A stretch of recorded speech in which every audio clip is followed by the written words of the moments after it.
Konnichiwa Meena. तो आज की इस वीडियो में हम बात करने वाले हैं ज़ेनशू एनिमे सीरीज पर, जो कि स्टूडियो मापा की तरफ से आने वाला एक ओरिजिनल एनिमे है। इस एनिमे के अभी तक सिर्फ 2 ही एपिसोड एयर हुए हैं, तो मैंने सोचा क्यों न इस पर एक वीडियो बनाई जाए। क्योंकि ये एक ओरिजिनल एनिमे है तो इसकी स्टोरी प्रोबेबली इसी सीजन में खत्म हो भी जाएगी। तो इस एनिमे का प्रीमाइस कुछ ऐसा है। The plot revolves around Natsuko Hirose, a famous accomplished anime director who dies from overwork and gets isekai to her favourite anime film. तो पिछले साल जब ये एनिमे स्टूडियो मापा की तरफ से अनाउंस किया गया था तो हम सभी को लगा था कि ये एक ऐसा एनिमे होगा जो कि एनिमेशन इंडस्ट्री के बिहाइंड द सीन्स जो काम होते हैं एनिमे पर, उसके ऊपर फोकस करेगा। तो हम काफ़ी एक्साइटेड थे कि हमें ये चीज़ एनिमे में एक्सप्लोर होते देखने मिलेगी। लेकिन ये एक इसेकाई एनिमे निकला, जिससे मुझे कोई प्रॉब्लम नहीं है। मुझे पर्सनली इसेकाई एनिमे बहुत पसंद है। लेकिन अगर जो हमें लगा था कि जिस चीज़ को ये एनिमे एक्सप्लोर करने वाला है, इंडस्ट्री के बिहाइंड द सीन्स को, अगर वो होता तो हमें कुछ नया देखने मिलता।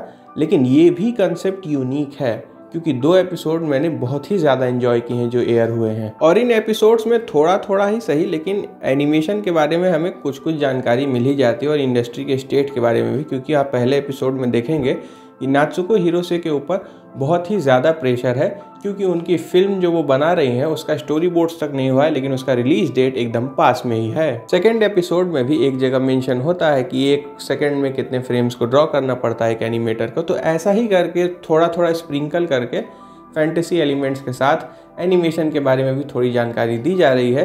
कंसेप्ट अच्छा है। दोनों एपिसोड में मुझे काफ़ी मज़ा आया।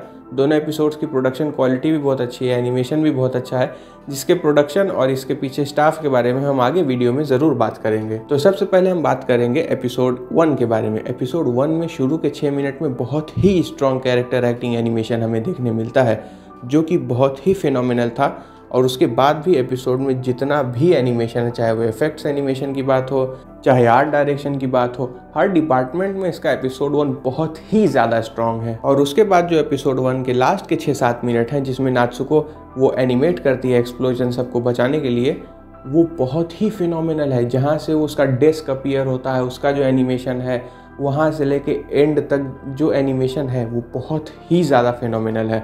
और उसमें जो म्यूज़िक है, भाई साहब म्यूज़िक क्या गजब है इसका। एक फन फैक्ट, नात्सुको वो जो मॉन्स्टर ड्रॉ करती है और उसके बाद जो एक्सप्लोजन होता है, ये सीन डायरेक्ट रेफरेंस है हिडेकी आनो के बहुत ही फेमस सीक्वेंस का, Nausicaa of the Valley of the Wind film से, जो कि हायाओ मियाजाकी द्वारा डायरेक्ट की गई है। जिन्होंने भी नौसिका फिल्म को देखा है वो डायरेक्ट पकड़ लिए होंगे कि ये सीन उसी को रेफरेंस करता है। इस सीरीज की ओएसटी युकारी हाशिमोतो दे रही हैं, और दोनों ही एपिसोड में बैकग्राउंड स्कोर बहुत ही ज़्यादा तगड़ा है। खासकर उस एनिमेशन सीक्वेंस में जहाँ उसका टेबल अपीयर होता है, उसमें जो म्यूज़िक है वो बहुत ही फिनोमिनल है। और वो स्पॉटिफाई में अवेलेबल है, मैं उसका लिंक डाल दूंगा डिस्क्रिप्शन में, आप लोग भी सुनिएगा। मैं तो उसको सेव करके रख लिया हूँ। अब आगे बढ़ते हैं एपिसोड 2 पे। एपिसोड 2 भी बहुत अच्छा था, लेकिन वो कैरेक्टर एक्टिंग डिपार्टमेंट में एपिसोड 1 से थोड़ा इन्फीरियर था। लेकिन एपिसोड 2 के एंड में जो हमें इतानो सर्कस वाला सेगमेंट देखने मिला था, जिसमें मिसाइल ट्रैकिंग और एक्सप्लोजन्स इन्वॉल्व थे, वो बहुत ही फिनोमिनल था। इतानो सर्कस क्या है वो भी आपको बता देता हूँ। इतानो सर्कस उस एनिमेशन टेक्निक को कहा जाता है जिसे इचिरो इतानो ने बनाया था, उन्हीं के नाम से ज़्यादा फेमस है।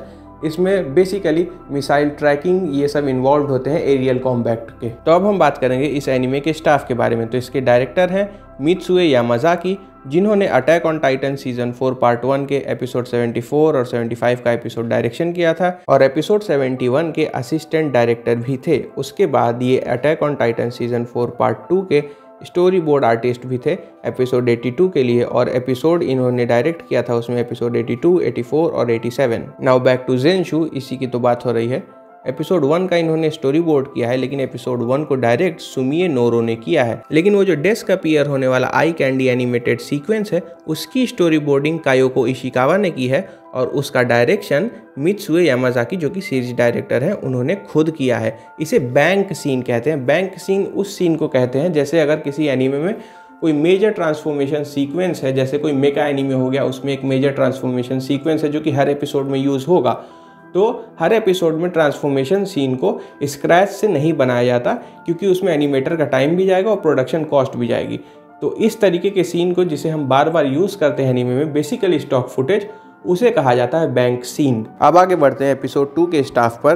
तो एपिसोड 2 की स्टोरी बोर्डिंग रिसाका योशिदा ने की है, लेकिन एपिसोड को डायरेक्ट आई कोंदो ने किया है। और उसके बाद वो जो इतानो सर्कस वाला सीक्वेंस है एपिसोड 2 में, जिसके बारे में मैंने पहले बताया था, उसे खुद इचिरो इतानो ने स्टोरी बोर्ड किया है। एपिसोड 1 और 2 के एक्शन एनिमेशन डायरेक्टर सतोशी सकाई रहे हैं, जो कि अपने कमाल के इफेक्ट्स एनिमेशन के लिए जाने जाते हैं, और मेरे ख्याल से पूरी सीरीज के एक्शन एनिमेशन डायरेक्टर यही रहेंगे प्रोबेबली। एक और चीज आपने नोटिस की होगी कि नात्सुको जब भी कोई चीज ड्रॉ करती है तो वो की फ्रेम्स जैसा दिखता है, क्योंकि वो इसेंशियली की एनिमेशन ही ड्रॉ करके तो ला रही है वहां पर। पर्सनली मुझे ये अप्रोच बहुत ही अच्छा लगा प्रेजेंटेशन का। फाइनली इतना ही कहना चाहूंगा कि अभी तक तो इसके 2 एपिसोड बहुत ही सॉलिड रहे हैं, लेकिन आगे ये देखना है कि आगे के एपिसोड्स में इसकी स्टोरी कैसे अनफोल्ड होती है। लेट्स होप कि ये एनीमे हमें एक नया और यूनिक एक्सपीरियंस प्रोवाइड करके जाए स्टोरी टेलिंग में। तो इसी के साथ आज की इस वीडियो में इतना ही। फिर मिलूंगा आपसे एक अगली वीडियो में, तब तक के लिए धन्यवाद।